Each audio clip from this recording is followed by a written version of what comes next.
मुझे याद है आपने जो कुछ कहा था वही हुआ झारखंड में।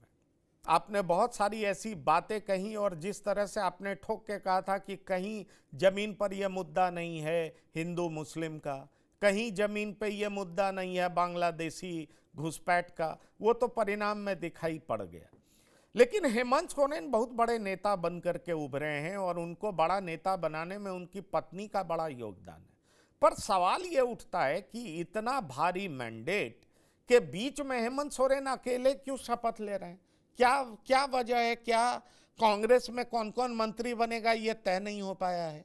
क्या आरजेडी में किस किस को मंत्री बनाना है ये तय नहीं हो पाया है? या घटक दल को कैसे साथ लेके चलना है ये अभी हेमंत सोरेन तय नहीं कर पाए हैं? आखिरकार चल क्या रहा झारखंड में?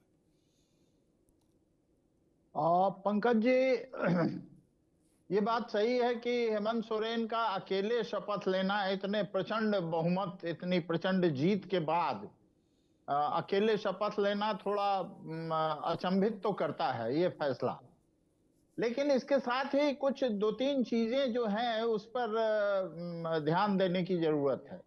पहले तो जो कैबिनेट का फॉर्मूला पिछली सरकार में, हेमंत के पिछली सरकार में था, जैसा कि संवैधानिक प्रावधान है कि कम से कम 12 मंत्री हो सकते हैं किसी भी राज्य में, और maximum 15% of total strength Lok Sabha या विधानसभा का, संसद या विधानसभा का।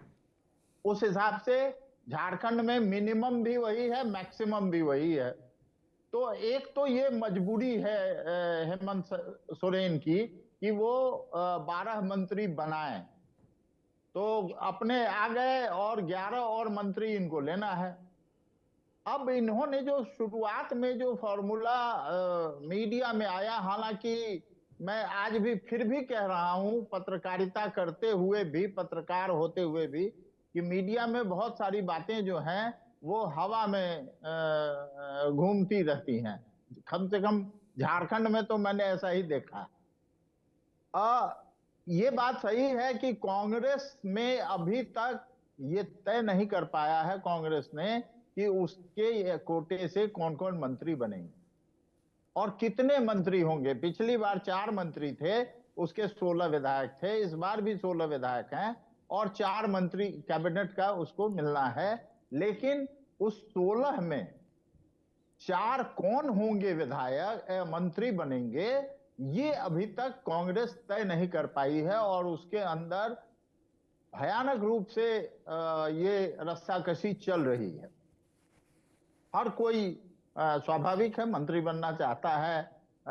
पिछली बार जो 4 लोग जीते थे उसमें कांग्रेस कोटे से उसमें एक चुनाव हार गए हैं, बन्ना गुप्ता जी, तो एक ही बर्थ खाली है वहां। तो ये बर्थ जो खाली है इसमें किसको भरा जाए? बन्ना गुप्ता के जगह में किसी पिछड़ी ओबीसी को भरा जाएगा तो उसमें कौन रहेगा, ये सवाल एक है। दूसरा, विधायक दल का नेता अभी तक नहीं चुना गया है कांग्रेस का, 5 दिन हो गए हैं लगभग ये का। तो इसलिए एक तो ये कारण है। दूसरा, राजद के साथ दिक्कत क्या है कि राजद 4 विधायक आए हैं, उसको 1 मंत्री का पद मिलना है। वो तय नहीं कर पाए हैं वो भी कि हमारे कोटे से कौन मंत्री बनेगा। वो सुरेश पासवान होंगे या संजय यादव होंगे या दूसरे संजय यादव होंगे या नरेश सिंह होंगे। ये एक बड़ी समस्या है। इसलिए हेमंत सोरेन ने अभी पहले दिन किसी को नंबर 2 नहीं रखा है। उन्होंने डिप्टी सीएम का पहले ही प्रस्ताव जो है, कांग्रेस की मांग जो है वो ठुकरा दी है।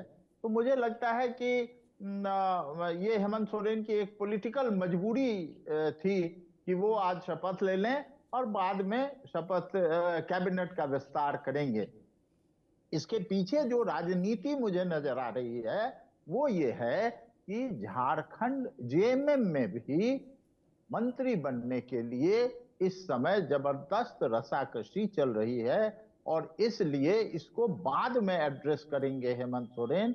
यही मेरी समझ से अब तक जो मैंने जानकारी इकट्ठा की है कि ये इसलिए हेमंत सोरेन ने पहले शपथ लेने की बात फैसला किया है और फैसला किया और उन्होंने शपथ ले ली है